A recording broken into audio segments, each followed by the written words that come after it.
Hi, welcome to Lifespan Psychology. I'm Dr. Balhan. One of your primary assignments this quarter will be to engage in a book club where you read one book that I've selected and discuss the lifespan principles you see within it. The reasons for this assignment are threefold. One, I really enjoy reading and I think this is a fun assignment to do with my students. Two, one of the outcomes for this course is for you to apply the principles you've learned beyond the textbook. So these books and these characters are a great place to do that. And finally, the research supports the use of literature and reading in our lives. So reading is great for our mental health. It's good for our relationships. We see changes in our stereotyped gender attributions through reading. We actually become less stereotyped as we engage with fiction. It's good for building empathy, and when we look at the developing child, reading has a whole host of benefits. So in the remainder of this video, I'd like to introduce the books. Again, you have to choose one of these books to read this quarter. Starting with infancy, I've selected The Spirit Catches You and You Fall Down by Ann Fadiman. This is a work of nonfiction. Ann Fadiman is a journalist, and in this book she details the experiences of an immigrant Hmong family in the United States. They're living in California, and their interactions with the medical system there. You'll learn that their infant daughter has a condition, and throughout the course of the book you'll see how the family works to treat their daughter as well as the medical community.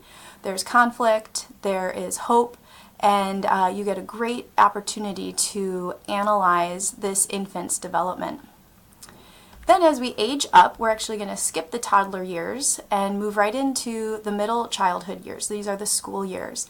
The book I've selected here is called Wonder by R.J. Palacio.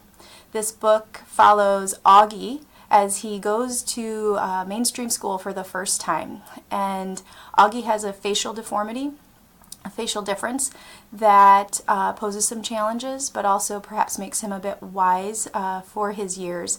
And you get a chance to hear Augie's story from his own perspective as well as some of his peers. This book was written for more middle grade readers, so if reading is perhaps not your thing, you find it laborious, this might be a great book for you to choose because the actual text is not so difficult and the story is very rich and certainly applicable to lifespan psychology. As we grow up a little bit more, we will read Blood, Water, Paint to focus on the adolescent years. This is by Joy McCullough, and she happens to be one of my dear friends and a Seattle-based author. Her book is now longlisted for a National Book Award, so you have an opportunity to read a very interesting story that is written as poetry. So most of this book is in free verse. So again, this is maybe for more reluctant readers. It's a focus on the young adult audience. So you might find the book quick to read for that. But I have to warn you that the book centers on Artemisia Gentileschi's life, and she is a Renaissance Italian painter who brings her rapist to trial. So there are some let's say, triggering scenes in the book, and that would certainly be a part of the analysis that I would expect you to do with the lifespan. So I'm looking forward to reading this book with you all. As we move from adolescence into emerging and young adulthood, we'll move to Americana. This is a book by Chimamanda Adichie.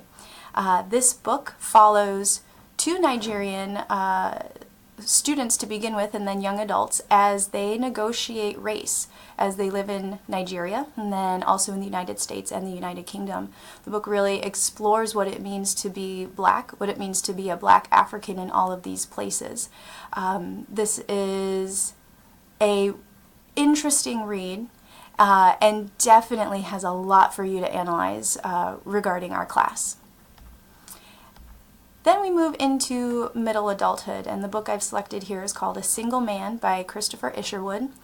This book is probably the most challenging piece of literature in our book selections. It really is masterful literary fiction, and I do find it to be quite a beautiful book and a really beautiful story. It details a single day in the life of a gay man who's living in California in the 1960s.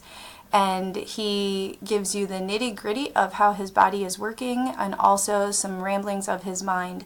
And there's some heart-wrenching parts to it, but again, this is I don't know if I can say my favorite, but it's certainly a fabulous read, and I'm again looking forward to reading this with whomever selects it. Finally, as we move into our old age part of the lifespan, we'll read Our Souls at Night by Kent Haruf. This is a pretty quick read because the prose is sparse. There are not a lot of frilly details or descriptions. Mr. Haruf writes straight to the point, let's say. And this story is about two older adults who try to forge a relationship that is perhaps less traditional than what we expect of older adults to do. I find it to be a really lovely ending to our discussion of lifespan as we of course start at conception and then we move all the way to old age and death, and this book does a nice job to conclude for us. So I would encourage you to research these books a little bit more and then make your selections by completing the online survey. If you don't make your selection by the deadline, I will assign you to a book, so you'll still have an assignment, but you'll get what you get, as they say. Thank you so much for listening, and I'm looking forward to learning with you this year. Bye.